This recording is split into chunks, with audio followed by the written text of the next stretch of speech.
진짜 여름이 시작된 것 같아요. 맞아요. 요즘 날씨가 엄청 더운데 어떻게 박성호 씨 잘 지내고 계셨나요? 저는 뭐 지금 이곳 스튜디오가 너무 시원해가지고 야 앞으로 올 여름엔 여기서 이제 계속 지내야 되지 않을까 생각합니다. 그래서 진짜 저도 회사에서 지금 열심히 일하고 있는데 자리 뺏기겠어요? 그러니까. 너무 너무 좋아서. 하니까 아유, 좀 무섭네. 네. 땀땀.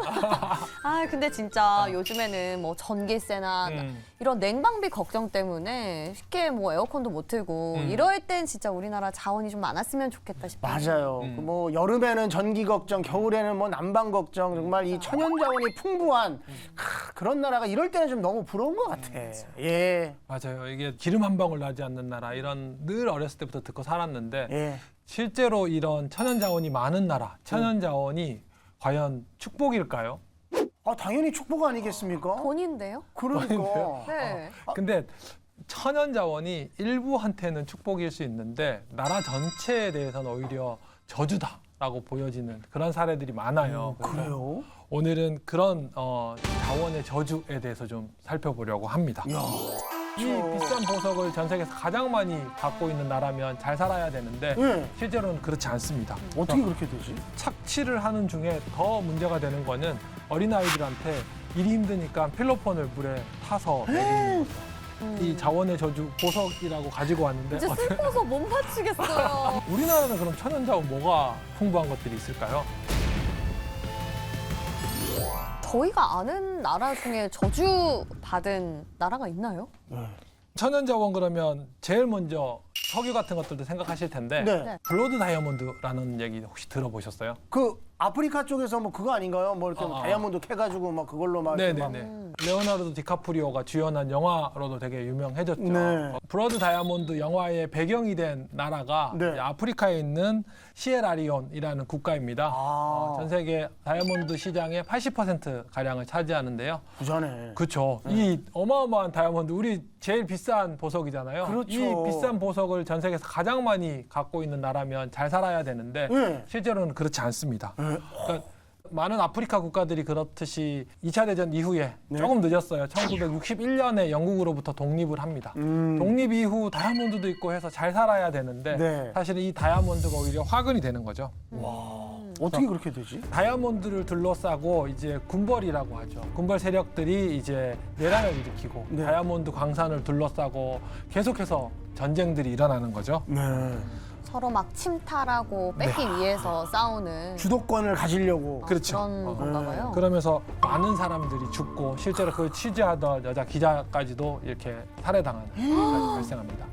그래서 사실은 이 영화가 사실은 영화지 않을까, 재밌는 이슈네라고 하는데 안타깝게도 사실은 실화를 기반으로 했어요. 그럼 진짜 블러드 다이아몬드, 그렇죠. 피의 다이아몬드가 진짜 많네요. 블러드 다이아몬드가 맞죠. 아니 그러면 혹시 다른 광물들이 나는 나라도 이런 뭐 전쟁이나 이런 게 있을까요? 다이아몬드뿐만 아니라. 그렇죠. 그래서 그런 사례들을 좀 준비해 봤습니다. 그렇습니까? 네네.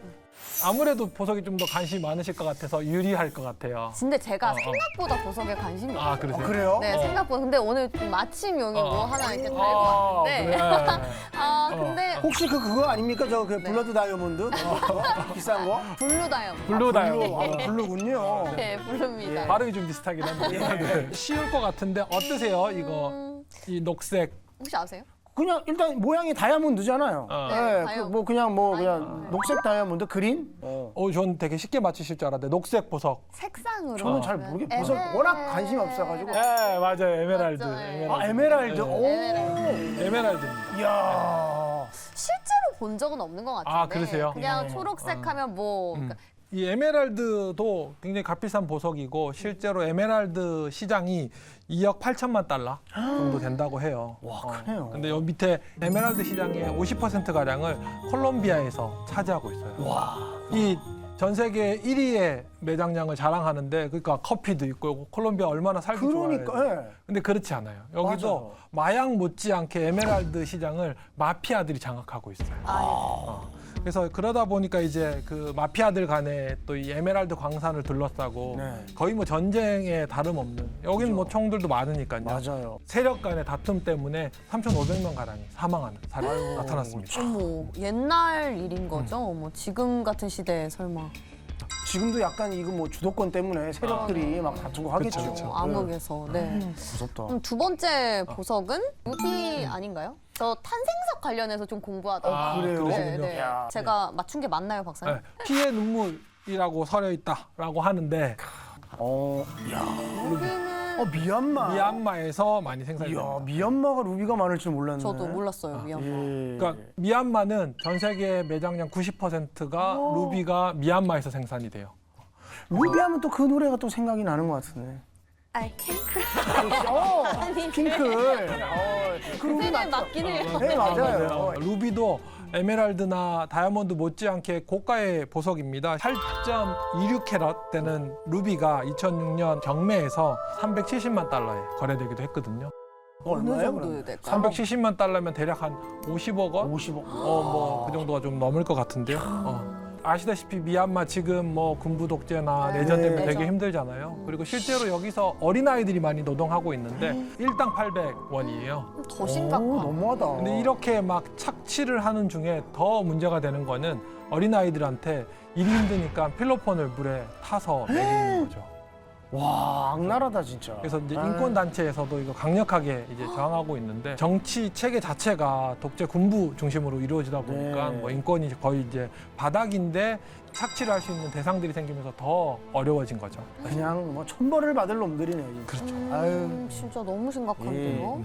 자, 이제 마지막 이 자원의 저주 보석이라고 가지고 왔는데 이제 슬퍼서 못 맞추겠어요. 이거는 이제 뭔지 알 것 같습니다. 뭐예요? 그 착취하는 인간들, 나쁜 인간들 그거 때리는 거 아니에요? 돌멩이. 돌멩이. 제가 이거 맞히시면 이따가 잠깐 쉴 때 커피 한 잔 사드리려고 했는데. 안 맞추면 안 주실 거예요. 이거 딱 보기에는 석탄 아닙니까? 강원도 태백의 자랑. 그거는 아마 맞추시기 어려우실 거예요. 그래서 제가 미리 답을 드리겠습니다. 콜탄이라고 합니다. 이거 네. 불 뗄 때 그거예요? 아니에요. 콜탄 그 석탄이고 비슷하잖아요. 맞아요. 비슷한데 차세대 이 그 광물로 되게 인기가 있어요. 이건 아프리카 콩고에서 주로 많이 매장되어 있는 건데요. 리튬, 히토리와 더불어 이 차세대 광물로 이 콜탄이 휴대전화 만드는데 꼭 필요한 광물입니다. 오, 들어봤습니다. 네. 히토리 들어봤어요. 그 네. 동해 뭐 네네네. 앞바다에 뭐 네네. 매장돼 네. 있어가지고. 근데 그거- 콜탄은 이제 핸드폰 만드는데 꼭 필요한 자원이거든요. 근데 뭐 스마트폰들 전 세계적으로 얼마나 많이 생산되고 그쵸. 팔리겠어요. 네. 근데 거기에 이 대부분의 매장량을 콩고에 있으니까요. 대단하다. 근데 이제 콩고 역시도 이제 이런 광물 때문에 끊임없이 내전을 벌이고 있고 몇 안 되는 벨기에의 식민지 중에 하나였는데 네. 벨기에가 이제 떠나고 나서 독립한 이후에도 이런 자원들 때문에 끊임없이 내전하고 수많은 이 일반인들이 학살당하고 있습니다. 자원 전쟁하면 사실 미중 간 갈등 때문에 또 화제가 됐던 게 히토리오 아니었습니까? 그렇죠. 음. 히틀러. 그냥 그 정도 뭐 우리나라 일본이랑 또 갈등이 있을 때 그런 어떤 재료 정도로 생각했는데 아직까지도 이런 광물이 저주로 작용을 하고 있다니까 다이아몬드 결혼 예물로 많이 쓰는데 네. 저는 못하겠어요. 가슴이 슬퍼서. 아프네. 그렇게 보니까. 벌써 또 너무 결혼 얘기한다고 그러실 거죠? 그러니까 항상 기승전 결혼. 그만해야겠습니다. 네.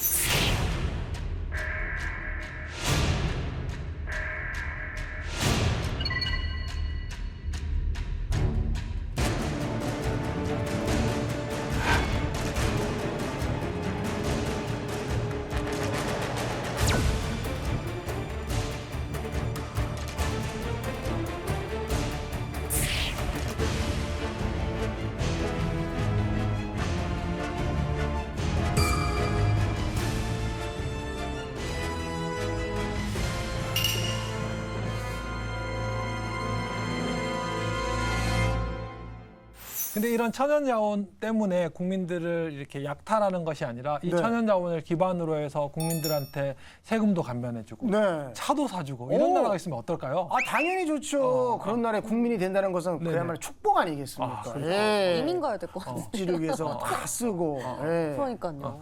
마치 만화 같은 상상인데 네. 실제로 이런 나라가 존재합니다. 너무 좋은 어디죠? 아직까지 이제 민주 국가가 아니고요. 국왕이 존재하는 나라인데요. 어. 새해 아침에 세배를 하면 네. 세뱃돈을 줘요. 90만 원. 왜? 90만 원이나요? 네네네. 그리고 어디예요? 도대체? 자국 국민들한테 네. 국왕이 네. 자동차를 4대씩 줬어요. 그래서 전 세계에서 가장 차가 많은 자동차 왕국이라고 불리기도 합니다. 그래서 1인당 GDP가 3만 5천 불이 넘어요. 그럼 뭐 얼마 정도 되는 거예요? 우리나라랑 비슷한 거죠. 오. 동남아에 있는 국가인데 그러면 우리나라 들어갔을 텐데 어디죠? 바로 뒤에 있는 사진 여기 보시면 아시겠습니다. 오. 왕궁입니다. 왕궁. 오. 브루나이라는 나라입니다. 아. 아마 들어보셨을 네, 거예요. 네. 들어봤습니다. 저기 지금 뒤에 보시는 사진이 그 브루나이 국왕이 거주하는 왕궁인데요. 오. 저기 금색 돔 보이시죠? 네네. 저게 금색 돔인데 금색을 칠한 게 아니라 진짜 금이에요. 아 그래요? 진짜 부자다. 네네네. 저 비 오는 날 저기 밑에 있으면 금 좀 안 떨어지나? 이렇게. 그래서 이 나라가 국토의 대부분이 산림으로 돼 있고요. 경작할 수 있는 면적은 2%밖에 안 돼요. 그래서 원래는 되게 척박한 땅인데 이 나라가 어마어마한 지하 자원들이 개발이 돼요. 석유도 그렇고 와. 천연가스가 1972년도에 개발이 되는데요. 현재는 동남아에서 3번째로 많은 천연가스 보유국입니다. 이 나라는 그 국왕이 자원에 대한 소유권을 다 가지고 있어요. 그리고 네. 거기서 벌어들이는 수출로 벌어들이는 돈들이 어마어마하니까 이 나라 국민들한테 이제 마음껏 베푸는 거죠. 그래서 여기는 고등학교까지뿐만 아니라 대학까지도 다 무상. 어머. 진짜요? 의료 서비스도 거의 뭐 무료다시피 모든 의료 서비스들을 제공하고 있죠. 저는 혹시 뭐 이민 그러니까 저도 이민 생각해봤어요. 이자를 하려고 했는데 벌써 바로 역시. 그냥. 경제학자십니다. 네네. 실리를 잘 네네. 따지세요. 맞아요. 네. 아니 근데 이제 그런 혹시 뭐 외국 사람들을 뭐 받아준다라든가 뭐 이런 거는 뭐 잘 안 돼 있나요? 그렇죠. 그래요? 아무래도 왜냐하면 이 나라는 천연 자원으로 기반으로 해서 이렇게 경제가 돌아가고 있기 때문에 네. 인구가 추가로 더 유입된다고 해서 나눠줄 뭐 혹시 부모가 커지는 것뿐이지 이득이 될 게 없어요. 그러네. 아, 야, 그래서 역시. 지금 지속적으로 이제 20년 후면 천연 자원, 석유랑 천연가스가 거의 고갈될 걸로 추정하고 있는데요. 어이구. 그렇게 되면 1인당 어떻게 GDP도 네. 급락하겠죠. 그럼 이제 어. 세뱃돈도 못 주겠네요. 그렇죠. 개털돼가지고. 예. 아니 어떻게 이런 나라 같은 경우는 너무 자원에 의존만 하니까 네네네. 자원이 풍부할 때는 괜찮은데 네네. 언젠가는 한정적일 거잖아요. 그렇죠. 맞아요. 그래서 그런 게 문제인 거죠. 사실은 앞에서처럼 특정 광물이나 보석 때문에 그 일부 세력들이 국민을 착취할 수도 있고, 근데 브루나이 같은 경우에는 그거보다는 조금 더 해피한 케이스인데 미래가 없죠. 어허. 이게 흥청망청, 그러니까 천연 자원으로 하다 보니까 부잣집 아들들이 이렇게 이제 생활력이 없듯이 네. 브루나이도 아마 그렇게 되지 않을까. 그러니까 약간 요거는 시점을 달리한 자원의 저주가 될 수 있지 않을까. 지금은 해피한데 네. 라는 생각들 좀 해봅니다.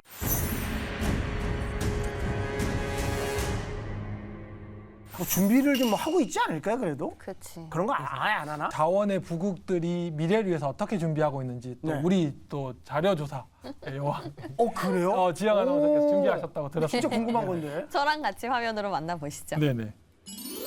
박지영의 이코코콕 시간입니다. 이 주거와 교육, 의료비가 모두 무료인데도 세금을 내지 않는 나라가 있었습니다. 바로 1982년 뉴욕타임즈에 실린 나우루라는 나라인데요. 이 크기로 따지면 서울 용산구만한 섬나라입니다.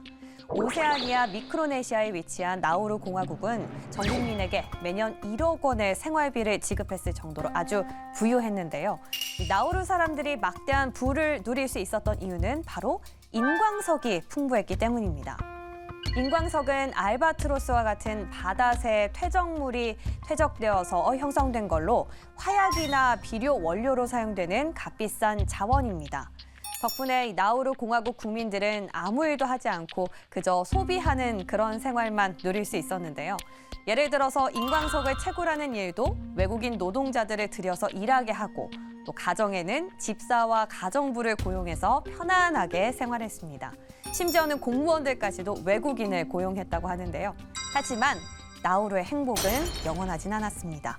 무분별한 채굴로 인해서 1990년대에 들어서는 인광석이 고갈되기 시작한 건데요.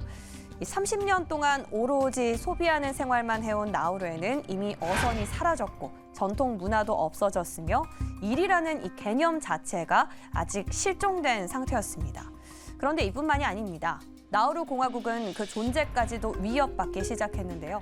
채굴 과정에서 무리하게 땅을 파헤치면서 섬의 고도가 낮아져 버린 겁니다. 이로 인해서 만약 수면이 높아진다면 이 섬 자체가 통째로 가라앉을 위기를 맞게 된 건데요. 신의 축복인 줄 알았었던 인광석이 신의 저주가 된 나라, 지금까지 나우루의 이야기였습니다. 아마 브루나이 국왕이 네. 이 나우루 사례를 잘 알고 준비를 잘 해야 될 텐데.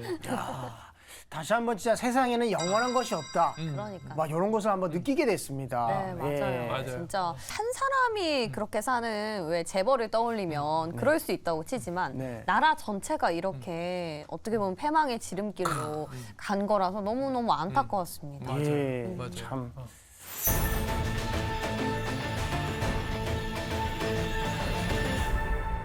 자원의 저주의 사례가 지금 저희가 이제 다 살펴본 게 아프리카 국가, 동남아 국가 또 뭐 그 섬나라들 정도인데 이런 자원의 저주가 개도국 혹은 후진국에서뿐만 아니라 선진국에서도 발생을 했었습니다. 그래요? 네네. 선진국에서? 지금 어디 미국인가? 저희 이코스토리에서 자주 등장하는 나라인데요. 네덜란드입니다. 네덜란드? 예. 아마 네덜란드 병이라는 말 들어보셨나요? 병이요? 네, 네덜란드 병.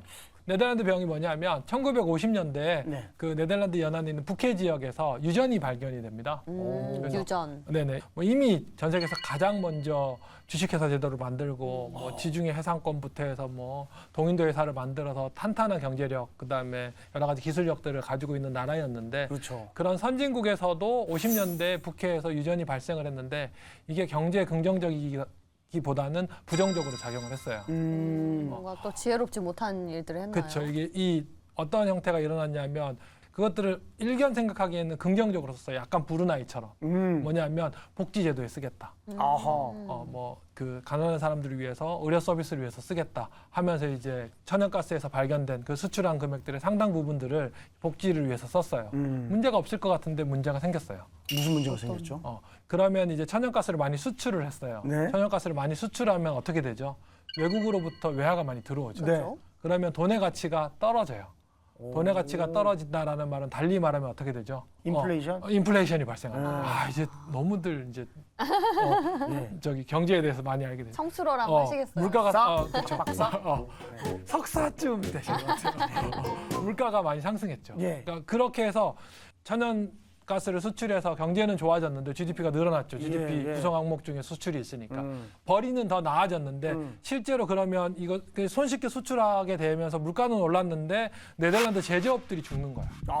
물가가 오르니까 임금이 오르죠. 예. 우리 잘 아는 필립스, 하이네켄 만드는 공장 근로자들 임금이 올라요. 그렇죠. 국제 경쟁력이 떨어지는 거죠. 그러니까 다른 제조업에 대한 수출 경쟁력이 약화되는 거죠. 물가는 물가대로 오르고. 그래서 이제 나중에 구조조정을 하는데 네덜란드 병이라는 게 그래서 두 가지 의미로 쓰여요. 네. 하나는 자원의 저주의 사례 중에 하나가 되고요. 아. 또 하나는 70년대 후반에 이 부분을 네덜란드가 노사 대타협을 해요. 임금 조정을 해요. 오. 그러면서 경제 구조도 개편이 되는데 결국은 어쨌든 이때 계속해서 유입되는 외화 그다음에 물가 상승 때문에 80년대 들어와서는 주택 버블까지 이어지고 문제들이 생기죠. 그렇군요. 야. 그럼 이건 뭐 정치권에서 악용을 했다기보다는 그냥 단순히 좋은 의미로 수출을 한 게 어떻게 보면 악순환이 돼버린 그렇죠. 케이스네요. 그러니까 유동성이 많이 유입이 되니까. 예. 네네. 참 이 경제라는 게 참 오묘하네요. 어렵다. 그렇죠. 그러게요. 예. 이 좋은 거였는데 이게 네. 또 악영향으로 또 미치게 되고. 네. 이게 뭐가 참 좋은 그 참 지혜로운 판단을 하기가 어려울 것 같은데. 맞아요. 그럼 근데 어쨌든 개편이 되고 한 거니까 네덜란드의 경우에는 지혜롭게 극복을 그렇죠. 한 거네요. 이렇게 극복한 사례죠. 야, 근데 그러니까 네덜란드처럼 잘 될 수도 있지만 또 이렇게 또 피해 전쟁으로 물들 수도 있고. 근데 뭐 네덜란드도 엔딩은 좋았지만 과정 자체는 또 해피하진 않아. 아, 또 그랬어요. 그렇죠. 예. 아까 얘기했듯이 물가 상승하고 버블이 생겼으니까요.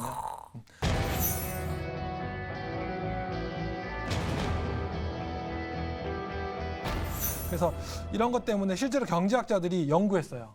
천연 자원이 과연 나라 경제에 긍정적이냐 아니냐. 그러니까 이제 저희가 이제 몇 가지 사례들을 봤잖아요. 네. 그러니까 지금 사례들을 보면 안 좋은 것 같아. 네, 이제 잘 모르겠어요.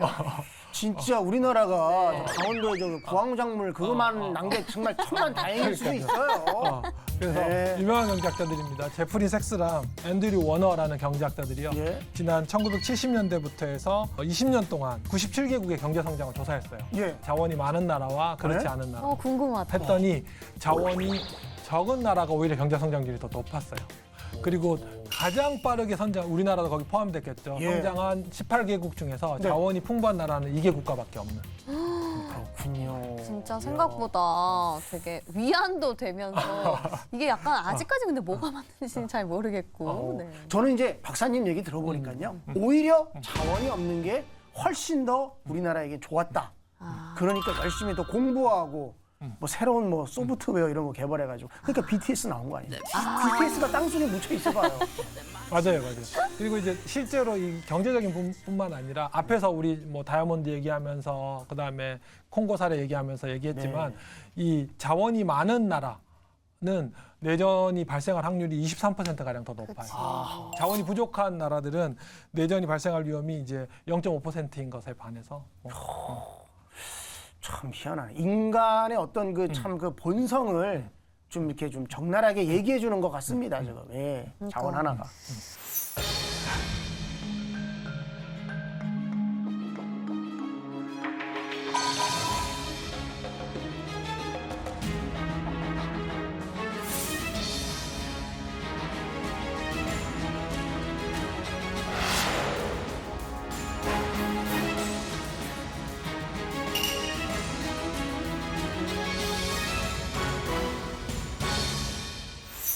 근데 뭔가 자원이 또 저주라고만 하기에는 그 자원 덕분에 잘 먹고 잘 사는 나라도 있을 것 같아요. 예를 들어서 이 자원을 뭐 수출한 금액으로 뭔가 좀 잘 불린다든지 이런 나라는 좀 없어요? 좋은 사례? 네, 아까 맞아요. 그 18개국 중에서 2개국 네, 있었잖아요. 맞아요. 아마 그 2개국에 해당할 것 같아요. 저도 그 데이터를 봐야 될 것 같아요. 어딥니까? 힌트를 좀 드리겠습니다. 오, 스페인. 바이킹 스페인 나라 아닌가? 나 바이킹. 자, 원고 볼 시간 드리겠습니다. 하나, 둘, 셋. 모릅니다. 바이킹의 나라. 아, 노르웨이예요? 노르웨이예요. 아, 너무 당당하게 말씀하셔서 저도 제가 잠깐- 틀린 줄 잘못 알고 있는 줄 알았어요. 아니 저는 바이킹 하면 스페인인 줄 알았어요. 네. 노르웨이는 왜요? 네, 노르웨이가 아. 앞에서 얘기했던 그 제일 영리하게 자원을 활용한 나라예요. 그러니까는 후진국에서 자원이 정말 저주였다면 네덜란드는 좀 좋다가 말한 그런 케이스인데 노르웨이는 이제 그 네덜란드가 50년대에 발굴한 그 천연가스 사례를 본보기 삼아서 70년대에 그 유전을 발견했을 때 정말 그 약점들을 다 보완을 해요. 그럼 조금만 수출하나요? 조금만 수출하는 건 아니고 네. 이제 우리나라 국민연금도 되게 큰 국부펀드 중에 하나예요. 예? 전 세계에서 되게 상위 랭킹이 돼 있는데 국부펀드라고 하면 매번 손꼽히는 국가가 또 있어요. 그게 바로 노르웨이입니다. 노르웨이 국부펀드 되게 유명하거든요. 운영하는 작은 규모가 되게 큰데 노르웨이는 어떻게 했냐면 앞에서 제가 뭐라고 말씀드렸죠. 수출한 것들을 민간에 맡겨서 그게 자연스럽게 너무 쉽게 그냥 국내 혹은 외환시장으로 자금시장으로 들어오니까 돈의 가치가 유동성, 떨어져서 인플레가 발생한다고 했잖아요. 네. 그거를 중간에 버퍼 역할을 하는 걸 국부펀드가 해요. 아하. 그래서 그 자금을 자기네 나라에도 갖고 오지만 일정 부분은 SOC라든지 다른 복지 정책에도 쓰고 일정 부분은 해외에도 투자하는 거죠. 아하. 그래서 그 통화 가치들을 일정하게 유지하는 그런 역할들을 하면서 현명하다. 그렇죠. 유럽 친구들이 똑똑한 면이 있어요. 네. 그래서 이 정말로 축복으로 만든 정말 몇 안 되는 드문 사례 중에 하나입니다.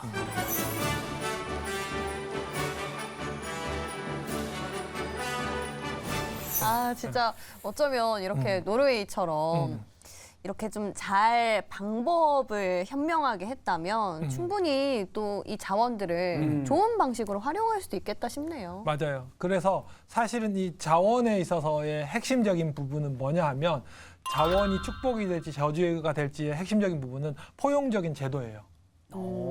무슨 말이냐면 약탈적인 제도. 그러니까 특히 이제 민주주의가 발전하지 않은 나라에서는 이것들을 앞에서 뭐 미얀마 너무 끔찍했잖아요. 네. 아이들한테 필로폰까지도 먹이고. 아유. 그러니까 천연자원이라는 거는 재밌는 게 제조업은 민주화가 필요해요. 많은 건장하고 똘똘한 노동자들, 중상층들이 많이 필요한데 자원은 그럴 필요가 없어요. 채굴만 하면 되니까. 예. 그걸 굳이 다 나눌 필요가 없어요. 소수가 그냥 약탈만 하고 싶은 유혹이 더 강한 상황이에요. 그래서 사실은 제도화가 잘 돼 있고 민주화가 잘 돼 있고 특히 사유권 제도가 잘 정립되어 있는 그래서 포용적인 제도가 있는 나라에서는 대부분 다 축복으로 많이 작용을 하는데 그렇지 않은 제도가 아직 정립되지 않았는데 중요한 자원이 발견돼. 그럼 대부분 다 약탈적으로 가고 독재화되는 경향들이 커요. 그러니까 포용적인 제도를 도입하는 게 중요하다. 네. 그럼 그 반대로 행한 국가들은 어떤 제도를 사용한 거예요?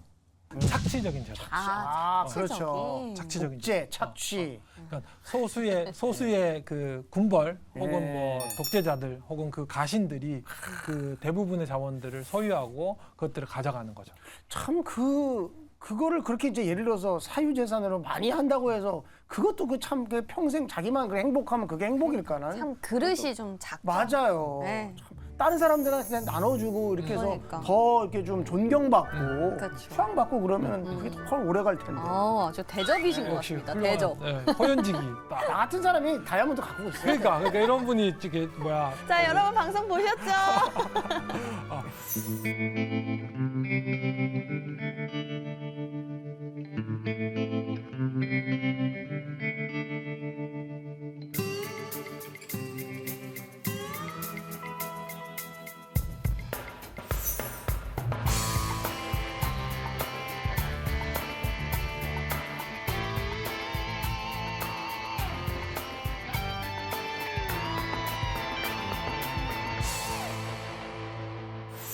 그러면 우리 이제 천연자원 얘기 저주가 될 수도 있어요. 혹은 축복이 될 수도 있어요.라고 얘기했는데 우리나라는 그럼 천연자원 뭐가 풍부한 것들이 있을까요? 아까 말씀하신 감자. 네? 감자. 감자, 구황작물. 그다음에 저기 뭐 태백의 자랑, 석탄. 예. 그리고 저기 기장미역, 기장미역. 아, 네. 그렇죠. 기장미역. 미더덕, 거북선. 거북선. 다 있어요. 거북선 천연자원은 아닌 것 같은데. 우리나라 천연자원 유명한 게 고령토. 고령토. 흙이요? 고령토.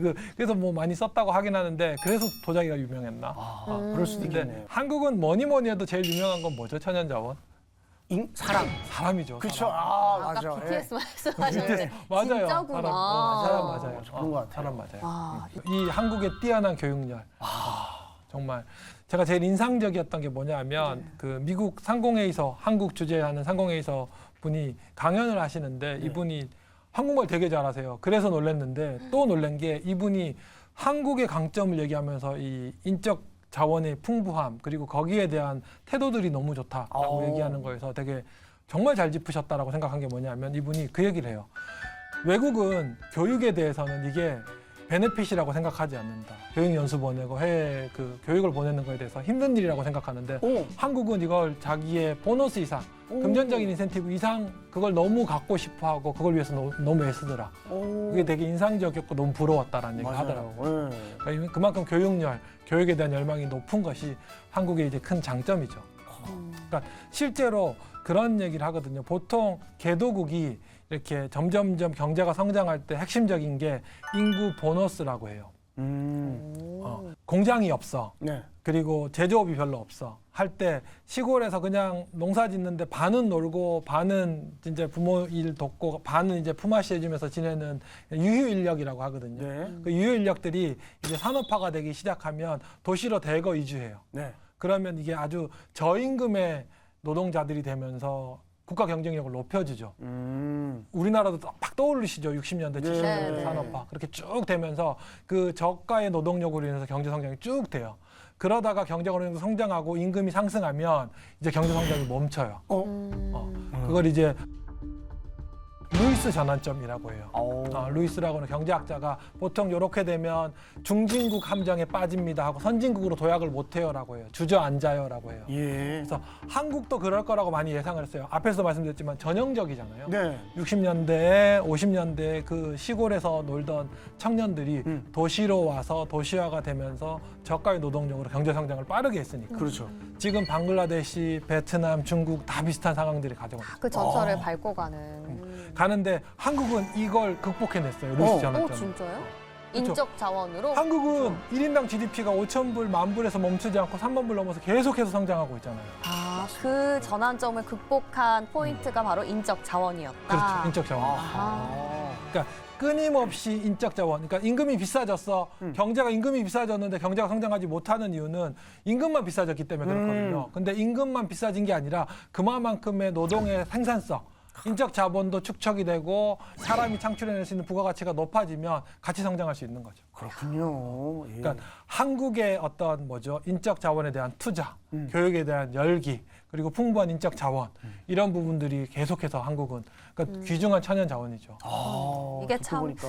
교육에 대해서는 자녀들도 그렇지만 부모님들도 스트레스를 굉장히 많이 받는 이런 왜 이렇게 우리나라가 됐지라고 생각했는데 네. 어쩌면 우리나라를 그 선진국 반열에 올릴 그렇죠. 수 있는 아주 큰 경쟁력이었던 맞아요. 거네요. 경쟁력인데 네. 이제 걱정이죠. 저출산이라서. 맞아요. 교육열은 여전히 뜨거운데 저출산이 얼마나 그 양과 질을 대체할 수 있을지는 이제 지켜봐야 될 것 같아요. 자원이 이제 풍부해가지고 그 자원의 그 저주가 있듯이 교육열이 또 아주 높아가지고 선진국에 됐지만 거기에 대한 또 약간 부작용으로 지금 저출산이 또 있지 않나. 맞아요. 와. 맞아요. 진짜 맥을 잘 짚어주신 맞아요. 것 정확하게 같아요. 짚으셨어요. 네. 그러니까 다른 자원의 저주와 달리 우리나라는 천연 자원이라는 게 인적 자원이고 그걸 계속 축적해서 사실은 부작용이 없었죠. 루이스 네. 전환점을 극복할 수 있는 긍정적이었는데 그러니까 이제 와서 보니 정말 박성수 씨 정말 예리하게 짚어주셨어요. 네. 저출산이라는 정말 말도 안 되는 출산율을 보여주는 그런 부작용을 낳았어요. 그리고 또 하나 꼽는 게 우리나라의 빨리빨리 문화 있잖아요. 이것도 지금 IT에서는 너무 귀한 자원이 돼버렸어요. 그렇죠. 우리나라 뭐 정말 이 변하는 트렌드에 모든 그 IT 그 실리콘밸리도 테스트 베드를 한국으로 삼을 정도로 소비자들 피드백 컴플레인도 너무 빠르고 네. 너무 디테일하고 거기에 발맞추다 보니까 맞아요. 그렇죠. 네. 이게 전체적으로 생각해봤을 때 박사님 그런 것 같아요. 이게 자원 그 자체의 문제라기보다는 이 자원을 너무 과하게 활용하거나 아니면 착취했을 때 문제니까 결론적으로 조금 과유불급 정말 넘치면 좀 과도하면 해가 되지 않나 그런 생각이 듭니다.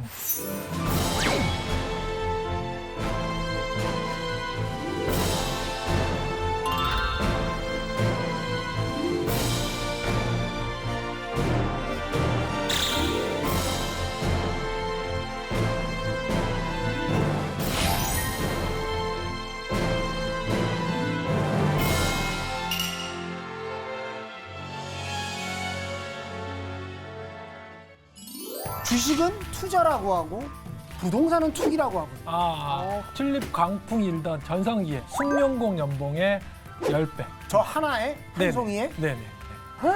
미국인들은 10년 동안 계속 집값이 상승하니까 집을 사놓으면 무조건 수익을 보겠구나라는 생각들은 계속해서 할 수밖에 없는 거죠. 1,000만 원을 버는 사람의 빚이 770만 원이었다가 이제 한 1,300만 원쯤 된 거죠. 투기와 투자의 차이는 어떻게 봐야 될까요, 박사님? 네. 어떠셨어요? 아주 맥을 잘 짚어주셔가지고. 그러니까 마지막에 부작용은 네. 정말 엄청난 통찰력을 보여주셨어요. 네, 이제 아이들 교육 굉장히 열심히 시키실 것 같아요. 뭐 열심히 또 해야겠지만 뭐 그것보다도 오늘 뭐 자원에 대해서는 지금 알아봤지 네, 않습니까? 네. 참 그래도 한마디로 저는 개뿔도 없는 나라, 정말 축복받은 나라가 아닌가 이렇게 생각합니다. 맞아요. 예. 멋집니다. 자, 우리 방송 시청하시는 분들도 다 우리 국민들이시잖아요. 더욱더 열심히 해서 우리가 자원 없다고 네? 너무 슬퍼하지 말고 더 열심히 좋은 인적 자원을 개발하기 위해서는 뭐다? 돈이 되는 시간 여행 이코 스토리를 많이 시청해 주시기 바랍니다. 저희는 다음 주 이 시간에 다시 돌아올게요. 감사합니다. 감사합니다.